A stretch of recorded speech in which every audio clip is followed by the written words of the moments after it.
আমরা আছে ঘাস ফড়িং এর প্রজনন তন্ত্র আর আরেকটা টপিক পড়বো ঘাস ফড়িং এর রূপান্তর।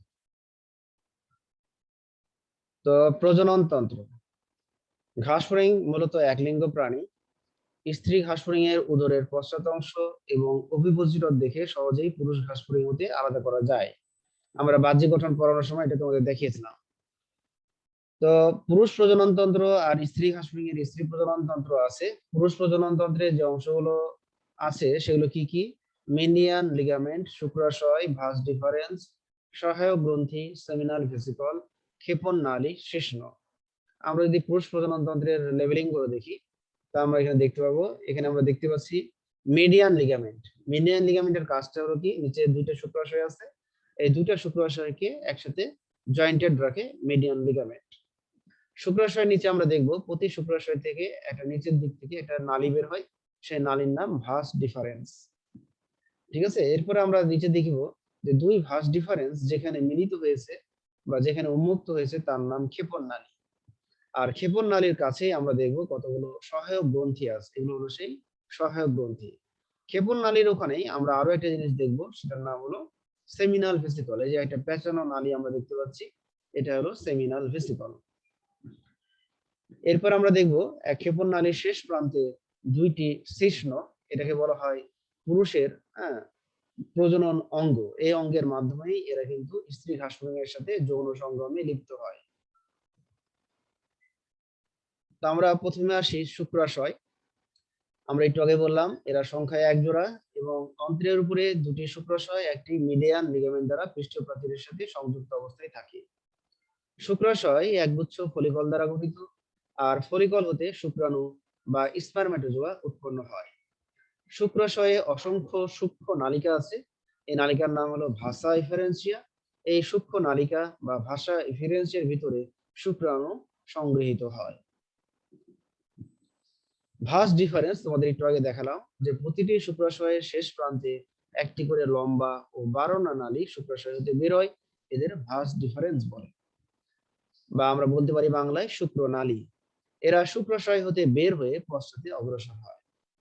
সহায়ক গ্রন্থি, ভাস ডিফারেন্স গুলো পশ্চাতে এসে পুরো দেয়াল বিশিষ্ট গ্রন্থিতে মিলিত হয়। এগুলো অসংখ্য ঘনসন্নিবিষ্ট লম্বা নালিকা নিয়ে গঠিত। এই গ্রন্থি নিঃসৃত রস ক্ষেপণ নালীর অগ্রভাগে উন্মুক্ত হয়, এদের রসকে সেমিনাল ফ্লুইড বলে।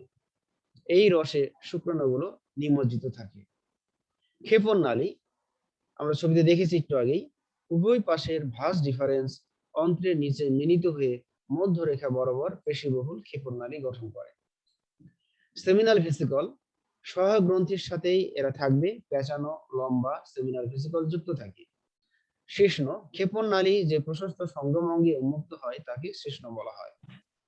তাহলে আমরা এখানে দেখতে পাচ্ছি যে সেমিনাল ভেসিকল, তোমাদের বলেছিলাম সেমিনাল ভেসিকল আসলে এক ধরনের ফ্লুইড ত্যাগ করে, সেই ফ্লুইডের নাম কিন্তু সেমিনাল ফ্লুইড। এবং এই সেমিনাল ফ্লুইডের ভিতরে কিন্তু শুক্রাণুগুলো ডুবে থাকে। এইভাবে আমরা আসবো স্ত্রী প্রজনন তন্ত্র। তাহলে এদের স্ত্রী প্রজনন তন্ত্রের অংশগুলো কি কি হবে? মিডিয়ান লিগামেন্ট, সহায়ক গ্রন্থি, অনুডিম্বাশয়, ডিম্বনালী, স্পার্মাথিকা, যোনি, ওভিপোজিটর, স্ত্রী জননরন্ধ্র। আমরা একটু লেবেলিংটা দেখে আসি। তাহলে এটা হলো ডান দিকের ডিম্বাশয়, ছবিতে যেটা ডান দিক সেটা আসলে বাম দিক, এটা হলো বাম দিকের ডিম্বাশয়, এটা হলো ডান দিকের ডিম্বাশয়। তাহলে এই ডিম্বাশয় গুলো অসংখ্য অনুডিম্বাশয় দ্বারা গঠিত। প্রতিটি ডিম্বাশয়ের উপরের দিকে আমরা দেখতে পাচ্ছি সহায়ক গ্রন্থি। এবং দুই ডিম্বাশয় উপরের দিকে মাঝখানে মিডিয়ান লিগামেন্ট দ্বারা সংযুক্ত থাকে। প্রতিটি ডিম্বাশয়ের নিচের দিকে আমরা দেখব একটা করে ডিম্বনালী, এদিকে একটা এদিকে একটা। দুই ডিম্বনালী একটা প্রশস্ত নালীতে উন্মুক্ত হয় যার নাম যোনি, এবং যোনির এখানে একটা পেঁচানো নালিকা আছে যার নাম স্পার্মাথিকা। এই স্পার্মাথিকার ভিতরে পুরুষের শুক্রাণুগুলো জমা থাকে। শেষের দিকে আমরা দেখছি যোনির শেষ প্রান্তে একটা কালো একটা অংশ, এটাকে আমরা বলবো স্ত্রী জনন রন্ধ্র, এবং একবারে শেষ প্রান্তে দুইটি ওভিপোজিটর রয়েছে। তাহলে এখন আমরা স্ত্রী জননতন্ত্রের অংশগুলো জানি। মিডিয়ান লিগামেন্ট একজোড়া ডিম্বাশয় অর্থাৎ ডান এবং বাম ডিম্বাশয় অন্ত্রের উপরে পৃষ্ঠীয় প্রাচীরের সাথে মিডিয়ান লিগামেন্ট দ্বারা আটকানো থাকে। সহায়ক গ্রন্থি, স্ত্রীর সহায়ক গ্রন্থিকে কোল্যাটেরিয়াল গ্রন্থি বলা হয়। এই গ্রন্থি নিঃসৃত রস হলো সিমেন্ট জাতীয় পদার্থ। হ্যালো, হ্যাঁ কিছু বলবা? আচ্ছা, তাহলে আমরা বললাম কি, এই যে একটু আগে বললাম যে সহায়ক গ্রন্থি, প্রত্যেকটা ডিম্বাশয়ের উপরে দেখো সহায়ক গ্রন্থিগুলো আছে। তাহলে এই সহায়ক গ্রন্থির আরো একটা নাম হলো কোল্যাটেরিয়াল গ্রন্থি। তাহলে সহায়ক গ্রন্থি বা কোল্যাটেরিয়াল গ্রন্থি কাজ কি? এর এক ধরনের সিমেন্ট জাতীয় রস ক্ষরণ করে। আর এই রসগুলো কি করে, যখন এরা ডিম পারে, একটা ডিমকে আরেকটা ডিমের সাথে সংযুক্ত রাখতে এই রস বা সিমেন্ট জাতীয় পদার্থ সাহায্য করে। তাহলে ডিম পাড়ার পর ডিমগুলোকে একত্রে গুচ্ছবদ্ধ রাখতে সাহায্য করে। সহায়ক গ্রন্থিগুলো ডিম্বাশয়ের সাথে সংলগ্ন অবস্থায় থাকে। আমরা দেখলাম যে প্রতিটি ডিম্বাশয়ের মাথায় সহায়ক গ্রন্থিগুলো অবস্থান করছে। ডিম্বাশয় বা ওভারি, প্রতিটি ডিম্বাশয় অসংখ্য মাকড় আকৃতির অনুডিম্বাশয় দ্বারা গঠিত। অনুডিম্বাশয়ের দেয়াল পশ্চাৎ দিকে পুরু এবং সম্মুখ দিক সরু হয়ে সুতার ন্যায় দেখায়। অনেকগুলো ডিম্বাশয় অনুডিম্বাশয় মিলে কুণ্ডলী তৈরি করে, আর অনুডিম্বাশয় হতে উৎপন্ন ডিম্বাণুগুলো অপরিণত অবস্থায় থাকে। তাহলে আমরা এখানে দেখতে পাচ্ছি এগুলো হলো সেই অনুডিম্বাশয়। তাহলে অনুডিম্বাশয়ের পেছনের দিক এটা হলো প্রশস্ত, আর এটা হলো সামনের দিক, অনুডিম্বাশয়ের সামনের দিক এটা হলো সুতার মতো সরু। হ্যাঁ, এবং এই অনুডিম্বাশয় গুলো কি করবে, অনেকগুলো অনুডিম্বাশয় মিলে একটা পেঁচানো কুণ্ডলী তৈরি করবে, এবং এই পেঁচানো কুণ্ডলী গুলো মিলে তৈরি করবে ডিম্বাশয়। আর অনুডিম্বাশয়ের কাজ কি? অনুডিম্বাশয়ের কাজ হলো অপরিণত ডিম্বাণু তৈরি করা। ডিম্বনালী, প্রতিটি ডিম্বাশয়ের অনুডিম্বাশয়গুলো মিলিত হয়ে একটি করে ডিম্বনালী গঠন করে। তাহলে অনুডিম্বাশয়গুলো যে অপরিণত ডিম্বাণুগুলো তৈরি করে, সেই অপরিণত ডিম্বাণুগুলো ডিম্বনালীতে জমা হয় এবং আকারে বৃদ্ধি পায় এবং পরিণত হয়। স্পার্মাথিকা, তাহলে এখানে আমরা দেখেছিলাম স্পার্মাথিকা, এর আরেকটা নাম হলো সেমিনাল রিসেপ্টেকল। যখন পুরুষ ঘাসফড়িং যৌন সঙ্গমে লিপ্ত হয়, তখন পুরুষ তার শিশ্ন অংশ স্ত্রীর যোনিতে প্রবেশ করায়, আর স্ত্রীর যোনিতে পুরুষ তার শুক্রাণু নিক্ষেপ করে। যোনি থেকে এই শুক্রাণুগুলো স্পার্মাথিকায় নালীতে চলে যাবে। তাহলে স্পার্মাথিকায় কি করে? পুরুষ ঘাসফড়িং এর শুক্রাণুকে জমা করে রাখে বা ধারণ করে রাখে। যোনি, ডিম্বনালী দুটি একত্রিত হয়ে একটি ক্ষুদ্র প্রকোষ্ঠ গঠন করে, যাকে যোনি বলা হয়। এটি পুরু আর মাংসল। আমরা এখানে নিচের দিকে দেখতে পাচ্ছি এই হলো দুই ডিম্বনালী, নিচের দিকে একটা প্রশস্ত মাংসল পুরু নালীতে মিলিত হয়েছে যার নাম যোনি। ওভিপোজিটর ও স্ত্রী জননরন্ধ্র, যোনি পশ্চাতে দুটি ওভিপোজিটরের সাথে যুক্ত। যোনি স্ত্রী জননরন্ধ্রের মাধ্যমে দেহের বাইরে উন্মুক্ত হয়। তাহলে আমরা পুরুষ প্রজননতন্ত্র আর স্ত্রী প্রজননতন্ত্রের বিভিন্ন অংশের নাম ও গঠন জানলাম। এবার আমরা আসবো জীবন চক্র, যৌন সঙ্গম। গ্রীষ্মের শেষ দিকে ঘাসফড়িং সঙ্গমে লিপ্ত হয়। মিলনের সময় পুরুষ ঘাসফড়িং স্ত্রী ঘাসফড়িং এর পিঠ আঁকড়িয়ে ধরে এবং তার লিঙ্গ যোনিতে প্রবেশ করিয়ে দেয়। পুরুষ তার শুক্রাণু মিশ্রিত সেমিনাল ফ্লুইড স্ত্রী ঘাসফড়িং এর যোনিতে নির্গত করলে তা স্ত্রীর স্পার্মাথিকায় জমা থাকে। ডিম পাড়ার পূর্ব পর্যন্ত স্ত্রী ঘাসফড়িং পুরুষের সাথে বেশ কয়েকবার মিলিত হয়। তাহলে এদের নিষেক, এদের অন্তঃনিষেক ঘটে, যেহেতু পুরুষ তার শিশ্ন স্ত্রীর যোনিতে প্রবেশ করাচ্ছে, এই জন্য এটা হলো অন্তঃনিষেক। ডিম্বাণু ডিম্বনালী হতে যোনিতে প্রবেশ সময় ভিতরের দিকে পাতলা ভাইটেরিন পর্দা ও বাইরের দিকে শক্ত কোরিয়ন দ্বারা আবৃত হয়। আমরা তোমাদের একটু আগে বলেছিলাম যে প্রতিটি অনুডিম্বাশয় অপরিণত ডিম্বাণু তৈরি করে।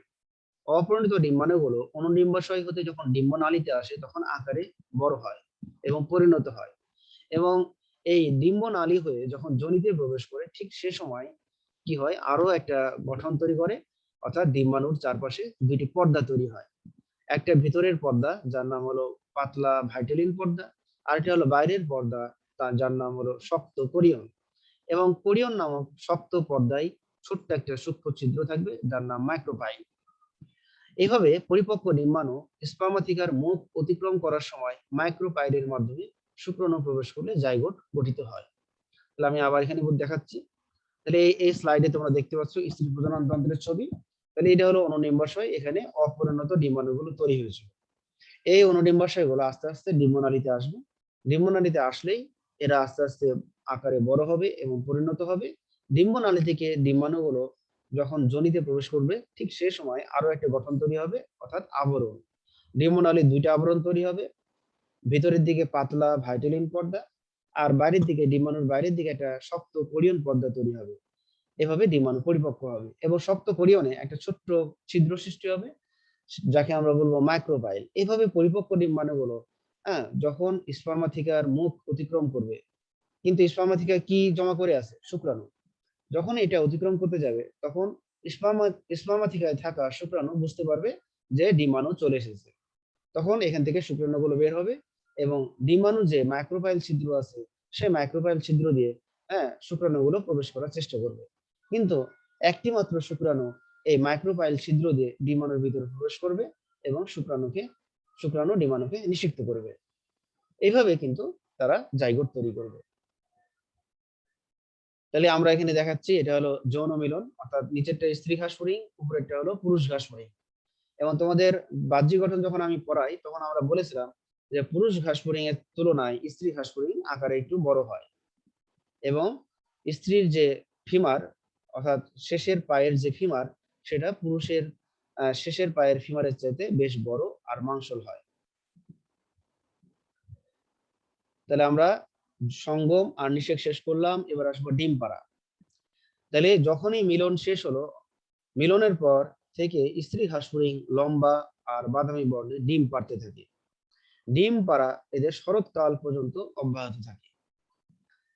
তাহলে ডিম পাড়ার সময় কি করবে? এরা ওভিপোজিটরের সাহায্যে মাটিতে 10 সেন্টিমিটার লম্বা একটি গর্ত তৈরি করবে। এই গর্তকে আমরা বলতে পারি ডিগ। এই গর্তে একসঙ্গে প্রায় 20টি ডিম গুচ্ছাকারে পারে। তাহলে যখনই এরা ডিম পারবে তখন একটা গুচ্ছ তৈরি করবে। কয়টা মিলে একটা গুচ্ছ? 20টা ডিমের একটা গুচ্ছ। এবং এই 20টা ডিমকে একটা গুচ্ছে আবদ্ধ করার পেছনে কার ভূমিকা রয়েছে? আমরা একটা বলেছিলাম কিন্তু স্ত্রী ঘাসফড়িং এর প্রজনন তন্ত্র পড়ানোর সময় তোমাদের বলেছিলাম এক ধরনের সিমেন্ট জাতীয় পদার্থ বা এক ধরনের আঠালো রস ক্ষরণ করবে। কে ক্ষরণ করেছিল? কেউ বলতে পারবা?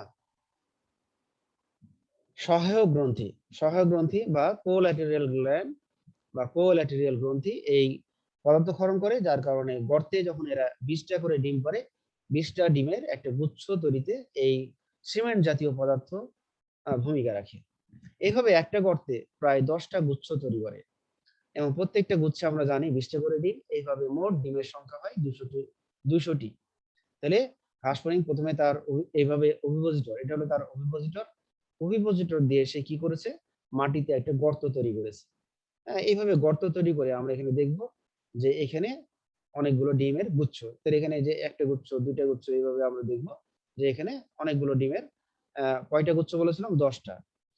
এবং প্রত্যেকটা গুচ্ছে 20টা করে ডিম থাকবে। যেমন এখানে আমরা এখানে দেখতে পাচ্ছি এখানে প্রায় 20টা ডিম আছে। তো এই 20টা ডিম মিলে একটা গুচ্ছ তৈরি করবে এবং একটা ডিম আরেকটা ডিমের সাথে কিন্তু লেগে আছে। এবার আসবো আমরা যে যখনই হলো দেহ নিঃসৃত এক ধরনের আঠালো পদার্থ দ্বারা গঠিত একটি ডিম পাত্রে ডিমগুলো সঞ্চিত থাকে। তাহলে 20টা 20টা যে ডিমের একটা গুচ্ছ সেটাকে আমরা কি বলবো? সেই গুচ্ছগুলো কি হবে? একটা ডিম পাত্র বা এগ পরে গুচ্ছবদ্ধ থাকবে। ডিম পাড়ার পর কিছুদিন পর প্রথমে পুরুষ ঘাসফড়িং মারা যাবে, তারপরে স্ত্রী ঘাসফড়িং তার ডিম পাড়া যখন শেষ হয়ে যাবে স্ত্রী ঘাসফড়িংও মারা যাবে। পরিস্ফুটন বা ডেভেলপমেন্ট। তাহলে নিষিক্ত হওয়ার পর ডিমের মধ্যে তাদের পরিস্ফুটন চলতে থাকে। তাহলে প্রথম অবস্থায় পরিস্ফুটন প্রায় 3 সপ্তাহ চলতে থাকবে। এখানে সম্পাহ লেখা আছে, এটা হবে সপ্তাহ। শীতকালে প্রতিকূল আবহাওয়ার কারণে এদের পরিস্ফুটন বন্ধ থাকে। তাহলে যখন শীতকাল চলে আসে এবং তার আগে যদি ডিম পেড়ে দেয়, তাহলে শীতকালে এদের কোনো পরিস্ফুটন হবে না, যেহেতু বাইরের তাপমাত্রাটা আহ, কম থাকে। এই কারণে এই সময় তারা ডিমের পরিস্ফুটন বন্ধ রাখবে। তাহলে শীতকালে তারা যখন ডিমের পরিস্ফুটন বন্ধ রাখে, এই ঘটনাকে আমরা বলবো ডায়াপোজ। শীতকালে হাঁস ফড়িং এর ডিমের পরিস্ফুটন বন্ধ রাখাকে ডায়াপোজ বলা হয়। বসন্তে যখন আবার আবহাওয়াটা অনুকূল হয়, অর্থাৎ বাইরের তাপমাত্রা বেশি হয়, তখন কি হয়, ডিমের পরিস্ফুটন আবার শুরু হয়। এইভাবে ডিমের পরিস্ফুটন শেষ করে নিম্ফ দশা বের হয়ে আসে। হ্যাঁ, এইভাবে নিম্ফ দশা বের হয়ে আসবে। এবার আমরা আসবো তাহলে ঘাস ফড়িং এর রূপান্তর। এবার আমরা আসবো ঘাস ফড়িং এর রূপান্তর প্রক্রিয়া। তাহলে রূপান্তর জিনিসটা আবার দেখো, রূপান্তর কাকে বলে? পতঙ্গের ভ্রূণ যখন কয়েকটি ধারাবাহিক পরিবর্তনের মাধ্যমে পূর্ণাঙ্গ দশা প্রাপ্ত হয়, তখন এই ধরনের ভ্রূণোত্তর পরিস্ফুটনকে রূপান্তর বলে। তোমরা কি ভ্রূণ জিনিসটা বোঝো? ভ্রূণ, ভ্রূণ কে সৃষ্টি করে? আমি আবার বলছি, ভ্রূণ সৃষ্টি হয় কি হয়? প্রথমে হলো শুক্রাণু ডিম্বাণুর মিলন ঘটে। শুক্রাণু ডিম্বাণুর মিলন ঘটে কি তৈরি হলো? জাইগোট। জাইগোট। এবার জাইগোট বারবার মাইটোসিস বিভাজনের ফলে একটা বহুকোষী গঠন তৈরি করবে, যাকে আমরা কি বলবো? ভ্রূণ। যাকে আমরা বলবো ভ্রূণ। আর ভ্রূণ কতগুলো ধারাবাহিক পরিবর্তন ঘটাবে, ঘটিয়ে একটা পূর্ণাঙ্গ ঘাস ফড়িং তৈরি করবে বা পূর্ণাঙ্গ প্রজাপতি তৈরি করবে। তাহলে রূপান্তর পতঙ্গের ক্ষেত্রে দুই ধরনের, একটাকে বলা হচ্ছে সম্পূর্ণ রূপান্তর, আর একটাকে বলা হচ্ছে অসম্পূর্ণ রূপান্তর। তোমাদের সিলেবাসে সম্পূর্ণ রূপান্তর নেই, হ্যাঁ, তোমাদের সিলেবাসে অসম্পূর্ণ রূপান্তরটা আছে। তারপরেও আমরা সম্পূর্ণ রূপান্তর সম্পর্কে একটু ধারণা দিই, তাহলে অসম্পূর্ণ রূপান্তর ভালোভাবে বুঝতে পারবো। সম্পূর্ণ রূপান্তর, এক্ষেত্রে আমরা কি দেখব? শিশু প্রাণী দেখতে পূর্ণাঙ্গ প্রাণী থেকে সম্পূর্ণ ভিন্ন। এক্ষেত্রে শিশু প্রাণীকে বলা হয় লার্ভা। ঠিক আছে, তোমাদের এর আগেও আমি লার্ভা কাকে বলে এটা বারবার বলেছিলাম। হ্যাঁ, তাহলে আমরা এখানে দেখব, এটা হলো নিষিক্ত ডিম, এটা হলো পূর্ণাঙ্গ ঘাস ফড়িং, সরি, পূর্ণাঙ্গ প্রজাপতি, স্ত্রী প্রজাপতি, এরা নিষিক্ত ডিম পেড়েছে। এই ডিমটা ফুটে এখন কি হবে, যে বাচ্চা বা যে শিশু প্রাণী তৈরি হবে তার নাম লার্ভা। এবং এই লার্ভা অনেকটা দেখতে শুঁয়োপোকার মতো বা ক্যাটারপিলার বলি আমরাকে। অনেকে শুঁয়োপোকা বলে, অনেকে আঁচা বলে, অনেকে ছ্যাঙ্গা বলে। তো এই প্রাণীগুলো দেখে তোমরা কখনো কল্পনা করতে পারবে না যে এই শুঁয়োপোকা একসময় এত সুন্দর একটা প্রজাপতি তৈরি করতে পারে। ঠিক আছে, আমরা অনেকে আঁচাও বলি। হ্যাঁ, উত্তরবঙ্গের মানুষ আঁচা বলে, অন্যান্য এলাকার মানুষ ছ্যাঙ্গা বলে। গায়ে কিন্তু বিষাক্ত শুং থাকে, লোম থাকে। তাহলে এরকম কিলবিল করে এরা হেঁটে বেড়ায়। অনেক সময় আমরা শাকসবজিতেও দেখি, বাজার থেকে যে শাকসবজি আনি সেগুলোতেও অনেক সময় এই পোকাগুলো দেখা যায়। তাহলে এই পোকাগুলোকে আমরা বলছি লার্ভা। এই প্রাণীগুলো দেখতে পূর্ণাঙ্গ প্রাণী থেকে সম্পূর্ণ দেখতে আলাদা। এবার লার্ভা আবার কি হবে, লার্ভা যখন থাকে তখন এরা খুব খাওয়া দাওয়া বেশি করে, এবং লার্ভা দশা কিছু কাল অতিবাহিত হওয়ার পর পিউপা দশায় যায়। পিউপা হলো একটা বিশ্রাম দশা।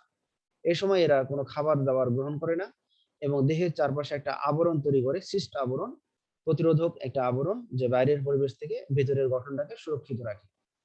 হ্যাঁ, একে আমরা বলবো পিউপা। তাহলে এই পিউপা হলো বিশ্রাম দশা। এই বিশ্রাম দশা অতিবাহিত হলে তখন এই পিউপা দশা তৈরি করবে পূর্ণাঙ্গ প্রাণী।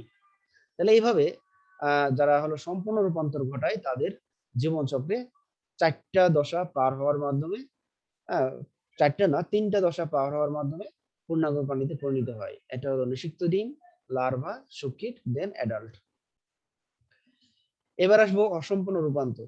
শিশু প্রাণী দেখতে পূর্ণাঙ্গ প্রাণীর মতোই, এক্ষেত্রে শিশু প্রাণীকে বলা হবে নিম। উদাহরণ তেলাপোকা, ঘাস ফড়িং। আমরা এখানে দেখতে পাচ্ছি ছবিতে নিষিক্ত ডিম। এই ডিম ফুটে যে বাচ্চাটা বের হয়েছে, একে আমরা বলবো নিম। হ্যাঁ, এটা দেখতে কিন্তু পূর্ণাঙ্গ ঘাস ফড়িং এর মতোই, আকারে খালি ছোট।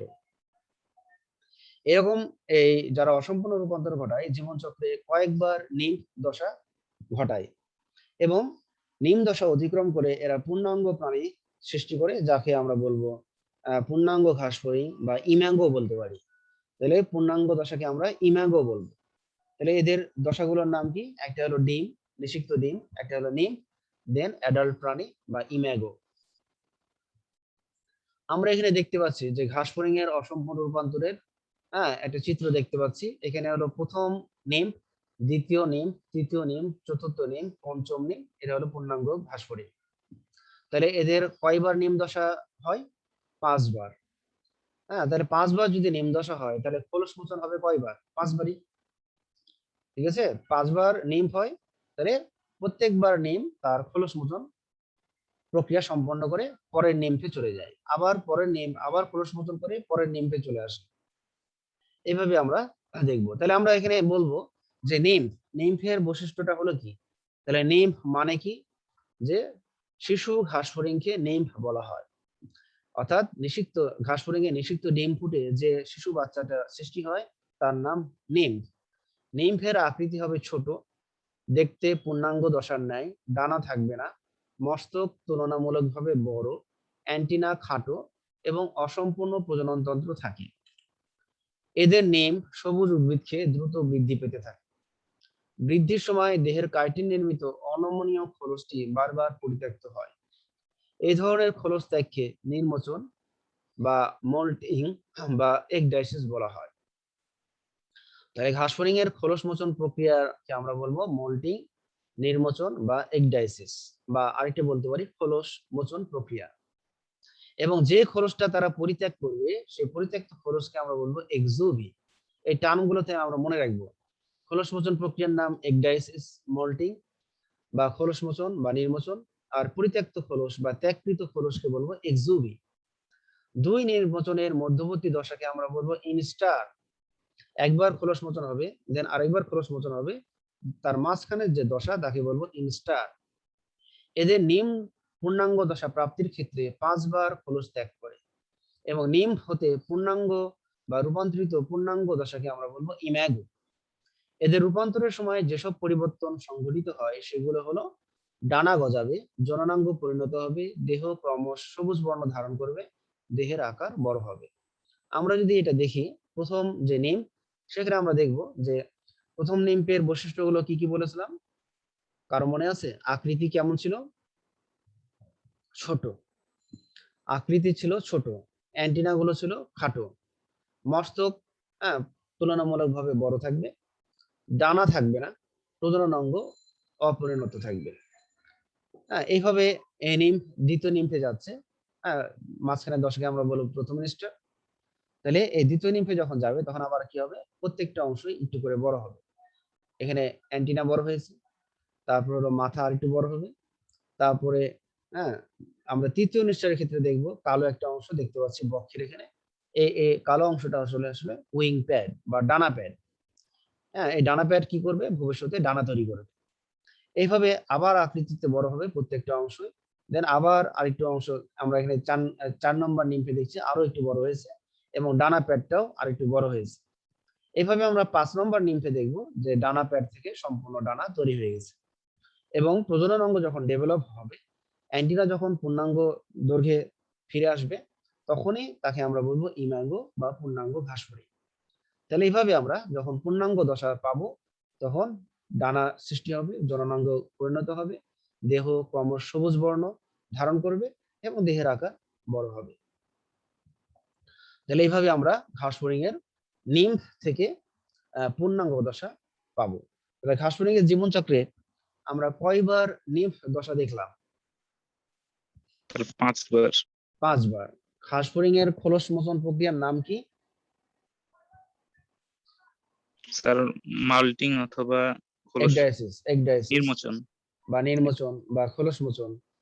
আর যে পরিত্যক্ত খোলসটা ত্যাগ করে সেই পরিত্যক্ত খোলসকে আমরা কি বলবো? এক্সোবি। এক্সুভি।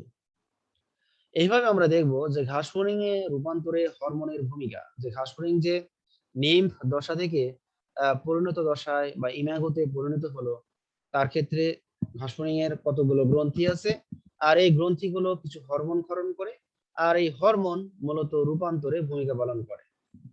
এভাবে আমরা একটা গ্রন্থির নাম দেখব ইন্টার সেরিব্রাল গ্রন্থিকোষ। এর অবস্থান কোথায়? মস্তিষ্ক। যদি এটা ঘাস ফড়িং হয় তাহলে এই মস্তিষ্কতে থাকবে ইন্টার সেরিব্রাল গ্রন্থি। এর কাজ কি, বা এই হরমোন, এরা এক ধরনের হরমোন ক্ষরণ করে যার নাম হলো প্রোথোরাসিকোট্রপিক হরমোন, বা এর আরেকটা নাম মস্তিষ্ক হরমোন। এই হরমোনের কাজ কি? এরা প্রোথোরাসিক গ্রন্থিকে হরমোন নিঃসরণে উদ্দীপিত করে। হ্যাঁ, আমরা 2 নম্বরে দেখতে পাচ্ছি প্রোথোরাসিক গ্রন্থি। তাহলে এই 1 নম্বর গ্রন্থির হরমোন যখন ক্ষরণ হবে তখন 2 নম্বর গ্রন্থি তার হরমোন যাতে ক্ষরণ করে সেক্ষেত্রে উত্তেজিত করে। এবার 2 নম্বর গ্রন্থি প্রোথোরাসিক গ্রন্থি, এর অবস্থান কোথায়? অগ্রবক্ষ। আমরা যদি এই ছবিটা দেখি, এটা হলো তার অগ্রবক্ষ, এটা হলো মধ্যবক্ষ, এটা হলো পশ্চাৎবক্ষ। তাহলে এই অগ্রবক্ষে আছে প্রোথোরাসিক গ্রন্থি। প্রো মানে অগ্র, থোরাক্স মানে বক্ষ, আর গ্ল্যান্ড মানে হলো গ্রন্থি। তাহলে অগ্রবক্ষে প্রোথোরাসিক গ্রন্থি রয়েছে, এবং এই প্রোথোরাসিক গ্রন্থি যে হরমোন ক্ষরণ করবে তার নাম এগডাইসন। এগডাইসনের কাজ কি? নিম্ফ দশায় খোলস নির্মোচনে সাহায্য করা। এরপরে আসবো 3 নম্বর গ্রন্থি। 3 নম্বর গ্রন্থির নাম কি? কর্পোরা এলাটা। কর্পোরা এলাটার উৎপত্তি স্থল কোথায়? মস্তিষ্কের পশ্চাৎভাগ। কর্পোরা এলাটার উৎপত্তি স্থল মস্তিষ্কের পশ্চাৎভাগ।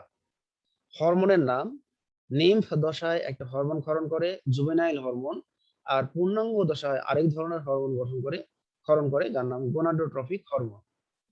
তো দুই হরমোনের দুই রকম কাজ। জুভেনাইল হরমোন কি করবে? নিম্ফ দশা দীর্ঘায়িত করবে, আর গোনাডোট্রপিক হরমোনের কাজ কি? পূর্ণাঙ্গ দশায় জননাঙ্গে পরিণতি ঘটায়। যদি কর্পোরা এলাটা মানে গোনাডোট্রপিক হরমোন হরমোন ক্ষরণ করতে না পারে, তাহলে কিন্তু নিম্ফ কখনোই ইম্যাগো বা পূর্ণাঙ্গ ঘাসফড়িংয়ে রূপান্তর হতে পারবে না। হ্যাঁ, যেহেতু তারা শুধু জুভেনাইল হরমোন ক্ষরণ করেছে, আজীবন নিম্ন দশায় থেকে যাবে। এই জন্য এখানে দুইটা হরমোনই গুরুত্বপূর্ণ। তাহলে নিম্ন দশা দীর্ঘ করতে জুভেনাইল হরমোন ভূমিকা রাখে, আর নিমকে পূর্ণাঙ্গ করতে গোনাডোট্রপিক হরমোন ভূমিকা রাখে। এরপরে আসবো আমরা কর্পোরা কার্ডিয়াক। তাহলে মস্তিষ্কের পশ্চাৎভাগে গ্রাস নালী বা অন্ননালীর দুই পাশে আমরা পাবো কর্পোরা কার্ডিয়াকা। এই হরমোন নাম হলো গ্রোথ হরমোন। কর্পোরা কার্ডিয়াকে যে হরমোন ক্ষরণ করবে তার নাম গ্রোথ হরমোন। এরা কি কাজ করবে? দৈহিক বৃদ্ধি ত্বরান্বিত করবে বা দৈহিক বৃদ্ধিকে নিয়ন্ত্রণ করবে। তাহলে কর্পোরা কার্ডিয়াকা যদি গ্রোথ হরমোন ক্ষরণ না করে, তাহলে নিম্ফ গুলো বড় হবে না, ঠিক আছে, যার ফলে তাদের আকৃতি ছোট হয়ে যাবে। তো এই হলো তাহলে ঘাসফড়িং এর রূপান্তর। তাহলে ঘাসফড়িং এ কোন ধরনের রূপান্তর দেখা যায়?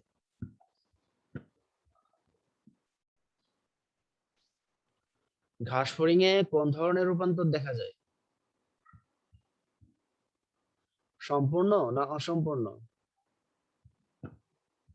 স্যার অসম্পূর্ণ।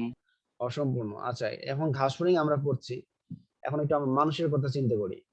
বলতো ঘাসফড়িং এর তো দেহে আমরা রূপান্তর পেলাম অসম্পূর্ণ রূপান্তর, প্রজাপতি মৌমাছির দেহে আমরা রূপান্তর পাবো সম্পূর্ণ রূপান্তর। মানুষের দেহে কি রূপান্তর আছে? জি স্যার, আছে তো মনে হয়। না, মানুষের দেহে রূপান্তর নাই। হ্যাঁ, মানুষের দেহে রূপান্তর নাই। মানুষের যে ছোট বাচ্চাটা হয়, শিশু, সেই শিশু প্রাণীর সবকিছুই ডেভেলপড। হ্যাঁ, মনে করো তারও কি আছে, আমাদের তো আর ডানা নাই, তো আমাদের কি আছে, আমরা দেখতে, শিশু প্রাণীটা দেখতে পূর্ণাঙ্গ প্রাণীর মতোই। হ্যাঁ, তারও কিন্তু প্রজনন তন্ত্র আছে, ডেভেলপ, মানে হয়তো প্রজনন তন্ত্র তখন শুক্রাণু তৈরি করবে না, কিন্তু প্রজনন তন্ত্রের সব অঙ্গই তার দেহে বিদ্যমান, পরিপাক নালীর সব অঙ্গই তার দেহে বিদ্যমান, অর্থাৎ প্রতিটা তন্ত্রের সব অঙ্গই তার দেহে বিদ্যমান। হ্যাঁ, তাহলে মানুষের দেহে কিন্তু কোনো রূপান্তর নাই। কেউ এটা প্রশ্ন করতে পারে, হ্যাঁ, ভাইবা টাইবা যখন হবে তখন এগুলো প্রশ্ন করতে পারে। তাহলে মানুষের দেহে কোনো রূপান্তর হয় না। আচ্ছা, আজকের ক্লাসে কারো কোনো সমস্যা থাকলে কোশ্চেন করতে পারো, এখন 8 মিনিট সময় আছে।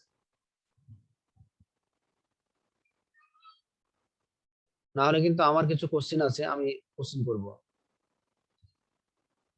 আর কারো কোশ্চেন থাকলে বলো।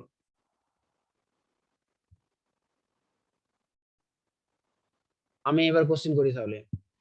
কোন হরমোন খোলস মোচন প্রক্রিয়ায় সাহায্য করে? মানে খোলস মোচন প্রক্রিয়াটা নিয়ন্ত্রণ করে কোন হরমোন?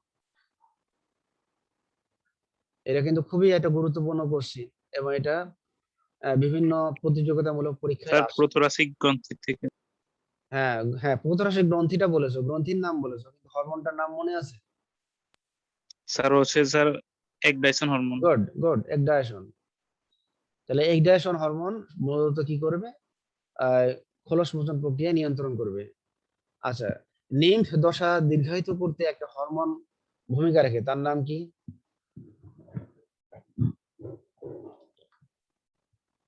বর্গীয় জ দিয়ে নাম। Sir juvenile hormone. Juvenile hormone. তারপরে আমরা বলবো যে প্রজনন তন্ত্র ডেভেলপ করার জন্য একটা হরমোন কাজ করে, তার নাম কি? পূর্ণাঙ্গ ঘাসফড়িং এ যেটা হয়, গোনাডোট্রফিক হরমোন। ঘাসফড়িং এর পরিত্যক্ত খোলসের নাম কি?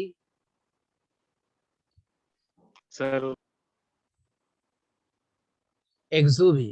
এক্সুভি। এক্সোভি স্যার। মাইক্রোপাইল নামক ছিদ্র কোথায় দেখা যাবে? স্যার যৌননালীতে।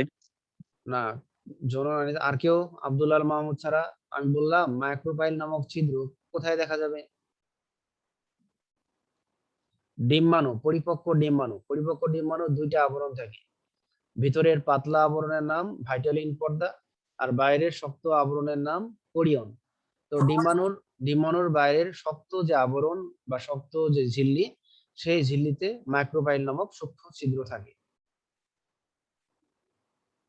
আচ্ছা, শুক্রাণু কোথায় ডুবে থাকে?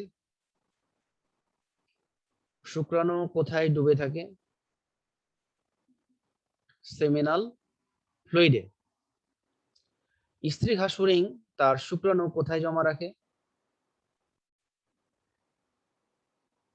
স্ত্রী ঘাসফড়িং এর ছবিটা আমি বের করি। স্ত্রী ঘাসফড়িং এর প্রজনন তন্ত্র, এখানে বলো যে এখানে স্ত্রী ঘাসফড়িং তার শুক্রাণু কোথায় জমা রাখবে, কোন অংশে?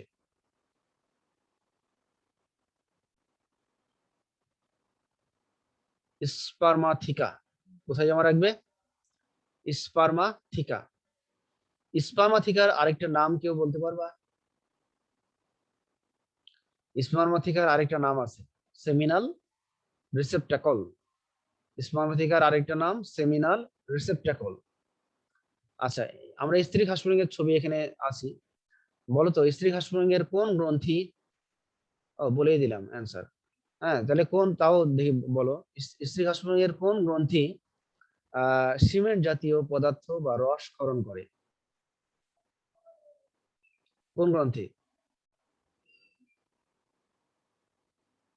স্যার ডিম্বনালী। আমি অ্যান্সারটা বলে দিলাম, এখানে গ্রন্থি বলে তো একটাই গ্রন্থি আছে এখানে ছবিতে, সহায়ক গ্রন্থি। আমি স্যার কিন্তু গ্রন্থি স্যার বলেছিলেন হ্যাঁ একবার স্যার প্লিজ। হ্যাঁ হ্যাঁ, আমি তো মনে মনে সহায়ক করেছিলাম গ্রন্থি। যে মনে করেছিলাম যে অনেকে মনে হয় পারবা, দেখি সেটাও পারলা না। তাহলে আমি বললাম যে যে ঘাসফড়িং এর সহায়ক গ্রন্থি, সহায়ক গ্রন্থিরও কিন্তু একটা নাম আছে। সহায়ক গ্রন্থির আরেকটা নাম কেউ পারবা? ক দিয়ে নাম, ক দিয়ে নাম। সহায়ক গ্রন্থির আরেকটা নাম হলো ক দিয়ে। কেউ পারবা? সহায়ক গ্রন্থি অথবা কো ল্যাটেরিয়াল গ্রন্থি। সহায়ক গ্রন্থি বা কো ল্যাটেরিয়াল গ্রন্থি। তাহলে এই গ্রন্থি এক ধরনের সিমেন্ট জাতীয় রস বা পদার্থ ক্ষরণ করে। আর এই রস বা সিমেন্ট জাতীয় পদার্থের কাজটা কেউ বলতে পারবা?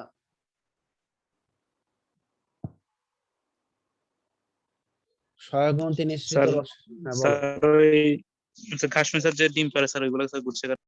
হ্যাঁ, মানে গুচ্ছবদ্ধ করতে এই সিমেন্ট জাতীয় রস ভূমিকা পালন করে। আচ্ছা, ঘাসফড়িং এর নিষেকটা কোন ধরনের, বহির্নিষেক না অন্তর্নিষেক? অন্তর্নিষেক স্যার। আমরা যে হাইড্রা প্রাণী পড়েছিলাম, হাইড্রা প্রাণীটা নিষেক কোথায় ঘটেছিল, কেউ বলতে পারবা? হাইড্রা নিষেক কোথায় ঘটেছিল? স্যার স্ত্রী জননাঙ্গে। হ্যাঁ হয়েছিল, কিন্তু শুক্রাণুগুলো কোথায় নিক্ষিপ্ত হয়েছিল? পানিতে। এবং পানিতে সাঁতার কেটে দেন জি স্ত্রী স্যার। হাইড্রার ডিম্বাশয়ে যে ডিম্বাণু সেখানে মিলিত হয়েছিল। যেহেতু শুক্রাণুগুলো পানির মাধ্যমে স্ত্রী হাইড্রার ডিম্বাশয়ে এসেছিল, এই জন্য সেখানে বহির্নিষেক। আর এখানে কিন্তু আহ পুরুষ ঘাসফড়িং তার শুক্রাণু বাইরে কোনো পরিবেশে ত্যাগ করছে না, সে স্ত্রী ঘাসফড়িং এর দেহে ত্যাগ করছে। এই জন্য এটা হলো অন্তর্নিষেক। ঠিক আমাদের মতো, আমাদের নিষেকটাও কিন্তু অন্তর্নিষেক মানুষের। আর কোনো প্রশ্ন আছে? ও আরেকটা জিনিস গুরুত্বপূর্ণ, যে ঘাসফড়িং শীতকালে তার ডিমের পরিস্ফুটন বন্ধ রাখে। এই ডিমের পরিস্ফুটন বন্ধ রাখাকে কি বলে? ঘাসফড়িং শীতকালে তার ডিমের পরিস্ফুটন বন্ধ রাখে। তাহলে শীতকালে ডিমের পরিস্ফুটন বন্ধ রাখার প্রক্রিয়াকে আমরা কি বলবো? স্যার স্লাইডটা একটু আগে দেখাইছিলাম, ডায়াপোজ। কি বলবো? ডায়াপোজ। তাহলে শীতকালে ঘাসফড়িং এ ডিমের পরিস্ফুটন বন্ধ রাখাকে বলবো ডায়াপোজ। আচ্ছা, এর সাথে সাথে আমি আরো একটা দুইটা টার্ম তোমাদের বুঝাই দিই। একটা হলো হাইবারনেশন বা শীতনিদ্রা। নাম শুনেছো? হাইবারনেশন বা শীতনিদ্রা। শীতকালে বাইরে অনেক ঠান্ডা পরিবেশ থাকে, আর যারা শীতল রক্ত বিশিষ্ট প্রাণী যেমন উভচর, সরীসৃপ, এরা কি করে? বাইরে বের হয় না। বাইরে বের হলে তাদের বাইরের পরিবেশ যেহেতু ঠান্ডা, সেই কম তাপমাত্রায় তাদের দেহের রক্তগুলো জমাট বেঁধে যায়। এই কারণে শীতকালে শীতল রক্ত বিশিষ্ট প্রাণী অর্থাৎ উভচর, তারপরে হলো সরীসৃপ, এই সমস্ত প্রাণীগুলো গুহায়, পাথরের নিচে বা ঘরের কোনায় আশ্রয় গ্রহণ করে এবং শীতকাল অতিবাহিত করে। এ সময় তারা খাবার দাবার গ্রহণ করে না, দেহের ভিতরে সঞ্চিত চর্বি এদের খাবার হিসেবে ভূমিকা পালন করে। তাহলে এইভাবে শীতনিদ্রা যাপন করে। বুঝতে পেরেছো? তাহলে ডায়াপোজ কিন্তু এক ধরনের শীতনিদ্রা, যেটা পোকাদের ক্ষেত্রে হয়।